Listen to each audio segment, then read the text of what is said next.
This is Bear Bear. This is Rolly's daddy.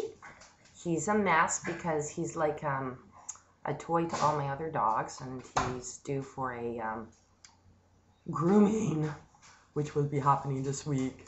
He looks really funny when he's groomed. But yeah, this is him. This is my little Shih Tzu. Yeah.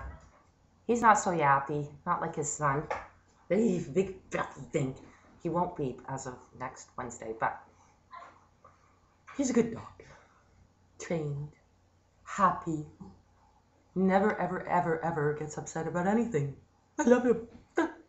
So that's Bear Bear, and that is Rolly's dad. And next month.